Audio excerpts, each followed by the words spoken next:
अब वो जो कल आए थे ऑफिसर्स क्राइम ब्रांच के, 5 घंटे तक मेरे घर के सामने उनसे नौटंकी करवाई इन लोगों ने। 5 घंटे तक उन्होंने आतिशी के घर के सामने नौटंकी, इसलिए थोड़ी पुलिस में ज्वाइन किया था उन लोगों ने।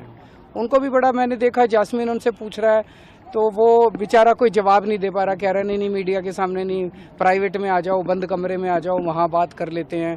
तो उसको भी कितना, उसके अंदर कितना बुरा लग रहा होगा उसको कि मेरा दिल्ली पुलिस की एक तरह से कल बेइज्जती कर दी इन लोगों ने। उनके जो राजनीतिक पॉलिटिकल मास्टर्स हैं उन लोगों ने पूरी दिल्ली पुलिस की बेइज्जती कर दी।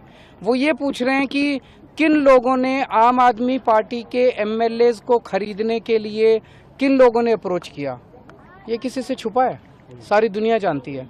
इस देश में एक ही पार्टी है जो सबको खरीद रही है।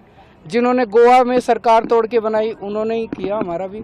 जिन्होंने महाराष्ट्र में एनसीपी तोड़ी उन्होंने ही हमारे एमएलएस को, जिन्होंने महाराष्ट्र में शिवसेना तोड़ी, कर्नाटक में सरकार गिराई, राजस्थान में सरकार गिराने की कोशिश की, ये जो पूरे देश के अंदर जिन्होंने उन क्राइम ब्रांच के अफसरों को भेजा वही हैं इसके पीछे।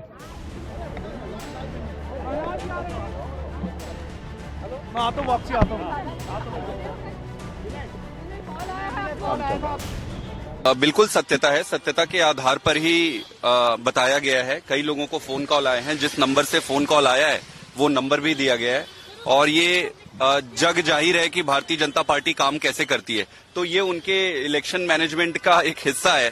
चुनाव के बाद लोग काउंटिंग में फोकस करते हैं तो चुनाव के बाद ये सारी चीजों पे करते हैं। संपर्क किया गया है सर, इस 10 से 15 विधायकों ने ऐसा कहा है।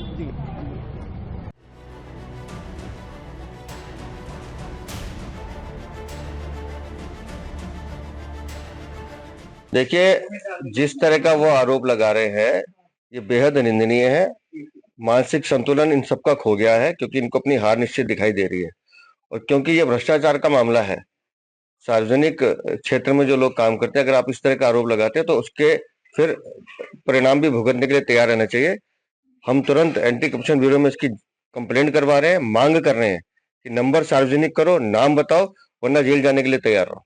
एक बार फिर से ट्रेडिंग कॉल आ रही है पूरी दिल्ली के अंदर, क्या कहेंगे? मैं आपको बता रहा हूँ ना कि जिस तरह की ये बातें करते हैं इनका मानसिक संतुलन खो चुका है। पहले भी आतिशी मार लेना, ऐसे मामले में जमानत पर है। तो आम आदमी पार्टी का चरित्र है कि पत्थर मारना और फेंक जाना, भाग जाना, लेकिन इस बार आपको भागने नहीं देंगे, परिणाम भुगतने के लिए तैयार रहो। मुझे समझ में नहीं आ रहा, अरविंद केजरीवाल जी को शायद ये जो एग्जिट पोल आए हैं वो सुन के, देख के कुछ झटका सा लगा है, तो ये अनर्गल बातें कर रहे हैं, बेसिर पैर की बातें कर रहे हैं जिसका कोई सेंस नहीं है। और ये काम वो खुद करते आए हैं, इस तरह का काम की कोशिश करते रहे हैं, इस कारण से उनको लगता है कि सभी वैसा ही काम कर रहे हैं। पर वो ये कह रहे हैं कि अगर जब बीजेपी इतनी स्वस्थ है कि जीत रहे हैं तो फिर हमारे विधायक, यही बात तो मैं उनसे कह रहा हूं कि बीजेपी पूरी तरह से आश्वस्त है कि इस बार दिल्ली की सत्ता में जनता के आशीर्वाद से पूर्ण बहुमत से सरकार बन रही है। हम इस तरह के किसी काम में ना पहले पढ़ते हैं ना अब पढ़ेंगे, और ये केजरीवाल जी के अपने दिमाग की उपज है।